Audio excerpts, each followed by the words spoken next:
Yes, it's me. I know, I've come again.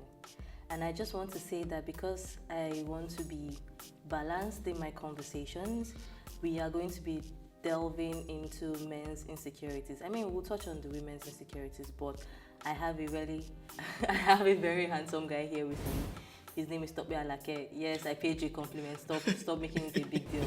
His name is Tope Alake, and he's going to be discussing everything men insecurity with me. So this is Get Intimate with Ebele, and Tope, you're welcome to the show. Thank you, Ebele. Thank you for having me. But this one, they're smiling on top, small compliments. I mean, when you said handsome, I had to look. Are we like two of us in this studio? Who knows? If it's me, thank you. I appreciate it. I appreciate it. Thank you. Thank you. So, I know that we usually go on about women. We talk about hair growth, armpit being dark, having hair on the jaw, small boobs, small breasts, all those things. When they'll say, "I know, don't turn on the lights." Like, you've not shaved your legs, all those things. These are worrisome. But what people neglect or don't really focus on is that men also have insecurities. Oh yes, we do. Oh yes, we do. We do not just like we do once. We do in several levels. On several levels, being honest. Oh, okay. I mean, you hear of guys who say, the thing is not so big, so you're being very careful. So on this show, we use the right words. Okay, yes. great. So yes, if the penis is small, you see, that is a major insecurity. And that's the father, that's the pata of them all, of insecurity. Because so you're not carrying. You're not carrying. The guy not to carry. So you can imagine when a guy has been trying to check a girl for a while and eventually succeeds, and the day comes, and this thing just was not there, somehow. And so you just actually reminded me of something. When I was in uni, I had this girlfriend who had a date. It was supposed to be like a lover's date. And now we go want to know how the end. The end ends. Yeah. And then she just goes, so like he's this big. Okay, see now that's this, like I said. And then there's another one that also said, "Oh, lipstick." Wow. Like so, do you get? And where do you start from? Like I've grown down, so I know. Not like we actually intentionally mean to body shame. We don't, right? So but we're learning these things now, then we're unlearning things. But back in that time, that was like a pretty long time ago. Yes, I'm very young. I know. I look it. Anyway, at that time we didn't know what it was. We didn't know things. All those you shouldn't body shame. You shouldn't, because again, you learn that size doesn't matter because the way the guy... that's a question for conversation. Okay, right? so yeah. Okay, true. That's a question for conversation. Another thing that we need to note is the way the guy can be small or big or average size. The lady's vagina can also be wide, be or small, narrowed or something. Exactly, averagely. Yeah. And because it's internal, nobody's going to be shining torchlight to know. But it's like how you have curvy and plus size women, and then you have, it's the same thing. Like DNA plays a whole lot on how our body anatomy is. Do you understand? I'm happy we're blaming it very easily on DNA. Oh, poor DNA. So. Are you wait? How? Poor DNA. But again, being honest, it's DNA. Mm-hmm. But that doesn't take away the fact that it does exist and is a concern and affects how a lot of men relate. Do you know when someone makes a joke, he says, if you're trying to sell something and men are not buying, just tell them that a tablet of this will make you do this. Oh, your shop will be empty. They will buy. And it's for that same reason. But then again, it's not just small penis or it's not just small erectile dysfunction that makes you not up to it. It's not only that. For instance, I'll give a very personal example. When I was way young, when I was in secondary school, I suffered from it, not from small penis. He had to put that out there just in case you caught if in you are measuring using, I used to be a very short boy. I'm still a very short boy. I'm still very, very short. He's wearing heels. Maybe a little shorter than average externally, but internally I'm a giant. So God compensated you. Oh yeah. For those who believe in God. Oh, I'm even going to get to that part of the story. Being honest. Okay, so then I really thought I was a fine boy. I used to be fine before these beards took over the fresh face. Don't say it. And there were lots of nice girls in FDC Sokoto at the time. I wanted to just be that person. And I was always acting dramas. They'll come backstage and give me accolades. I'll do debates. I normally win. Normally, not every day, but normally win. So I like to people. But everyone that I liked was almost twice my height. So that just Without the heels. Then I couldn't afford the heels. So that didn't just go well with me, and it had its toll on me. Now, talking about God compensating, I literally did the prayer. I'm not even joking, Ebele. I am not even joking. A couple of my friends know this truth. So I said, God, if you're the God that made the heavens and the earth, to make me tall is not a big deal. And that's a genuine prayer, by the way. Getting me tall is not a big deal. If you could make a goddamn mountain, look at me. Just do like this. Boom. But that didn't happen. But then I concluded my prayer this way. I said, and I gave God an ultimatum, by the way, it was 7 days. I said, but if you're unable to do this in 7 days, man, again, that means where you're taking me to, height is not a prerequisite. And I would understand. But that's a deal. 7 days came on and passed, though. Maybe I even grew shorter. And there was really nothing, at least externally. But again, time has proven that where he was taking me to, height wasn't a prerequisite. This is you implying that he compensated. He did. Shamelessly, I'm saying so. We'll bring your wife here and would ask her. I mean, she's the only one that can. Put her on the call right now. Okay, so that's like the father of all insecurities. But then we have things like thinning hairline. We have those who want to be part of the beard gang, and they have put all the spirits, vodka, everything, finished it, and not even one sprout. So we have those who have hairs all over their body. So I was schooling somewhere. I don't want to mention the country, so I'm not. You're not stereotyping. Yeah. So I was schooling somewhere, and I had a couple of friends, and we had this Christmas travel, like some getaway thing, and we had to go to the beach. And yes, I froze. Like, was it a nudist beach? No. Well, I mean, it's a beach. We're not going to come in our regalia. So but what I mean is, there are nude beaches where you just yeah, I know. But this wasn't exactly nudist. But this, I mean, I'm talking about my male friends now, and the hair that they carried, it looked like they were wearing a sweater. Oh, wow. Yes, I'm like, little wonder. They never wore short sleeves. I'm like, what? And I'm not a woman. And I do not even cross into that angle. But for those who do, and for the women that they are with, I don't know. I don't know. That's going to be a lot. You were speechless? Yes. I'm and it's something that you're not used to. Yes. I'm like, it's a lot, being honest. It's a lot. So I pity a lot of men. I pity myself in some areas. I mean, I'm bald. He refused to. He doesn't want to show us. No, I don't want to show you my cap, but those of you who are my friends, I'm bald and I show my friends. If you're on set with me, you see. So if you want to see me bald, you have to come to my film set. Just go and search Tope Alake. Before the cap. Before the cap. You will find, see what I look like. I feel like we should even do that. Just put it as you just spoke. We just put it here, like in between. Okay. So still on this insecurities. So we're now looking at people who have like the full beard, but they don't want hairs. And we have people who, what are you doing? Are you trying to protect your own beard for this No.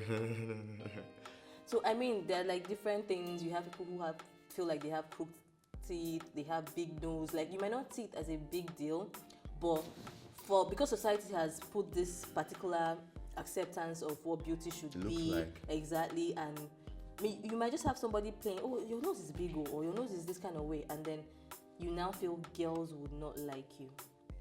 So you start withdrawing, and that affects your confidence. You become shy and everything.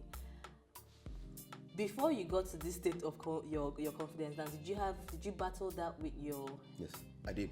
And how was that like? Okay, so now I didn't battle with my facial hair directly as per hair, because I went to Federal Government College, and I was one of those lucky or unlucky few who began to grow beards super early.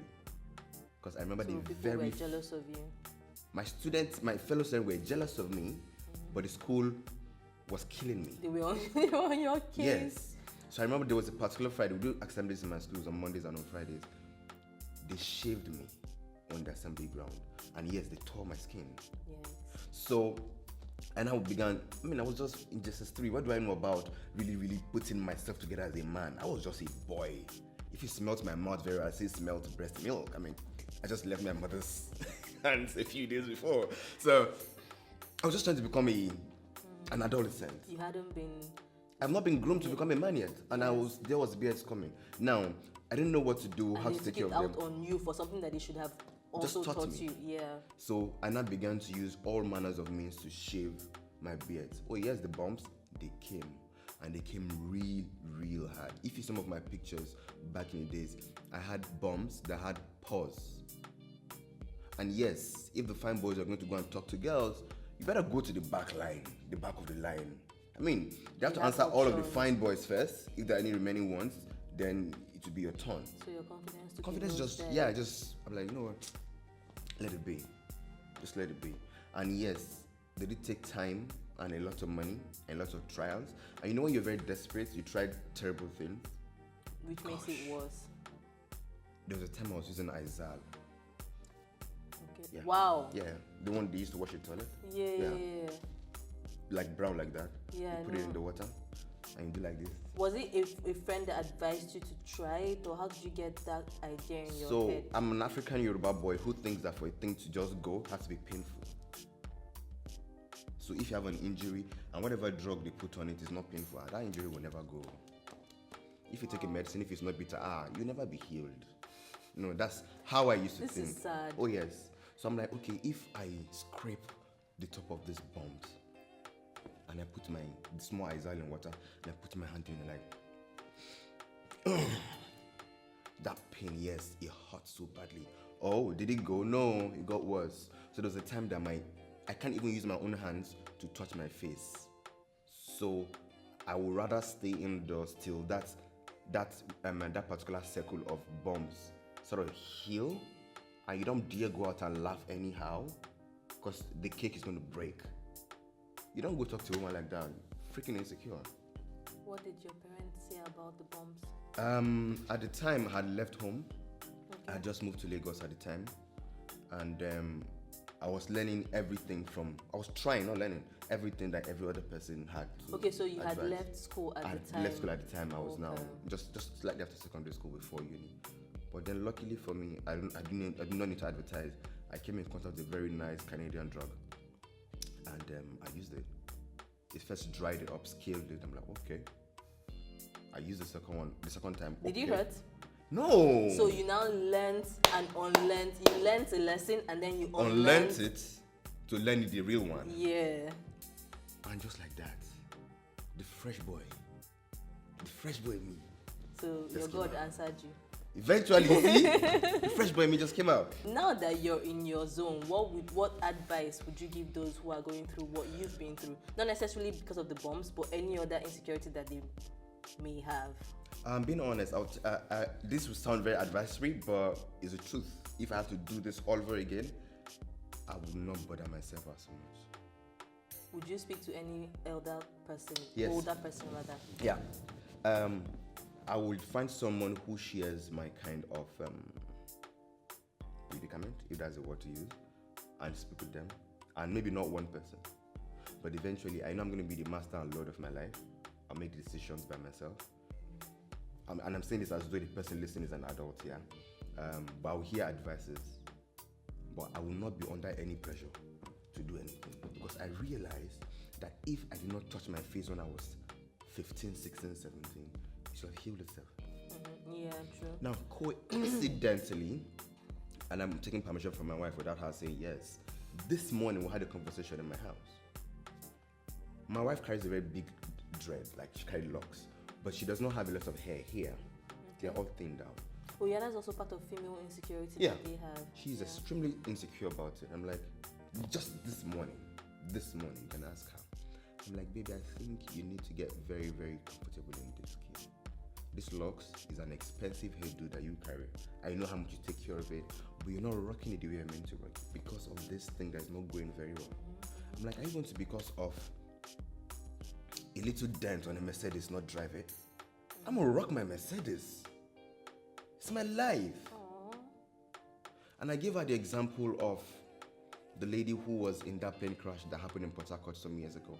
The lady, the single survivor, and how she went to British Got Talent and she was singing, and she came to church to testify that her mother did a surgery to help her graft an ear so she could, a lobe so she could wear earrings. Like, you see, that's someone that almost died. She's still rocking her burnt skin. You were this pretty, just small hair where you know get.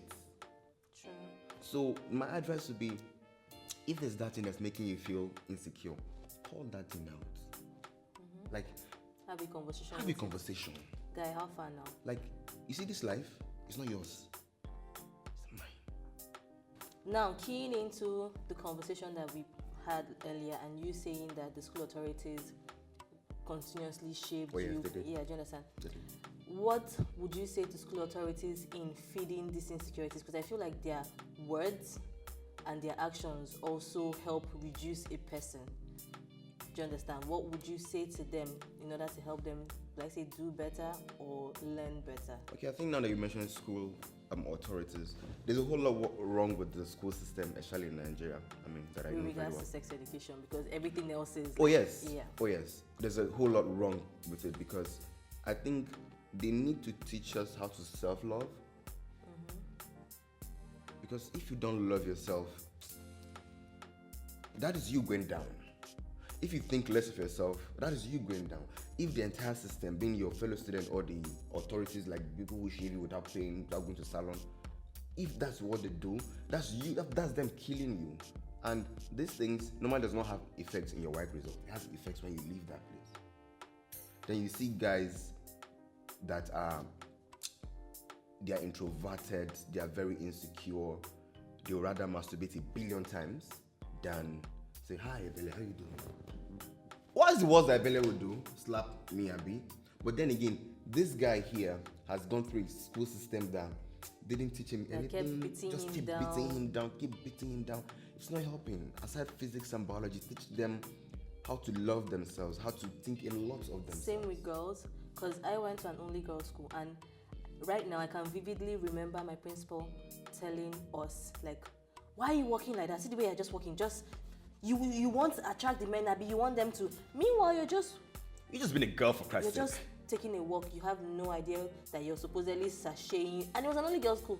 So she was implying, or at some point saying that we're saying, do you understand, that we're doing the whole walk and everything. And I just, now that I think about it, it also, because sometimes you now unconsciously try to alter how you walk so that your bum doesn't shake so much, and then that's before when it gets ugly.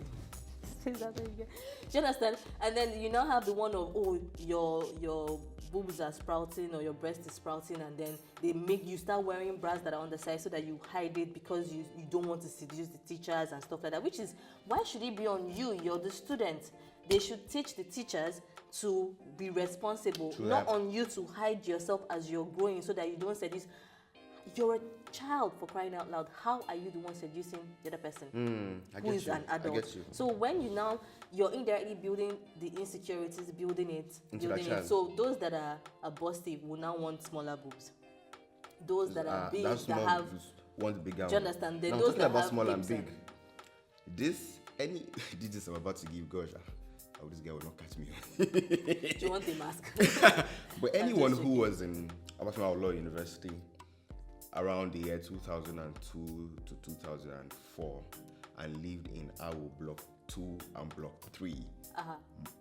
Papa, this is getting too close. No, I'll stop the description there. Yeah, stop the description, but tell There's this guy on our floor, talking about big and small. This guy's penis was big. I am not even joking. The guys that lived in Awo that time will remember this guy. So he was oppressing you guys? No, there's a level of oppression. Sometimes oppression goes just past oppression. You know, say, you don't get problem. And him get problem at the time. It was so big, like so long, that when we see him carry bucket and he's going to the bathroom, you begin to hear people whisper, "You don't do good, move. And that will make him very self-conscious about. I think he has a condition. I'm certain. I'm certain. And I don't know where he is now. I can't remember his name. Really tall guy. He was in White House at the time. Tope, describing to you. And like, I love it. It was so long without an erection. Without an erection, and I'm like, gosh, now wow. Hey, someone's daughter one day though. So you guys unknowingly were also adding to his, because if someone like him would want to probably, and I hope I'm not assuming, maybe based off of your reaction and others' reaction, we want to do a reduction, like how women will want to do a breast reduction. But I don't know if men can do reduction. I don't know if men can do reduction. That's like dying. But you see, the want and the possibility are two different things. Oh yeah, okay. Do you understand? True so that, he true may that, want, but that. the Maybe medicine hasn't possible. caught up, and it would affect and all those. But I'm certain that guy went through hell. I'm certain. So I just wanted to say that I know that you have kids. Yeah, I do have kids. Are you looking forward to the conversations with them on sex education? Like, are you cringing on how to talk to your boy? Are you cringing on the questions you get from your daughter? And how do you, have you started equipping yourself to that? That's a very important question, I won't lie to you. And does it visit my mind often? Yes, it does. I'm very fortunate to have a boy and a girl, a set of twins.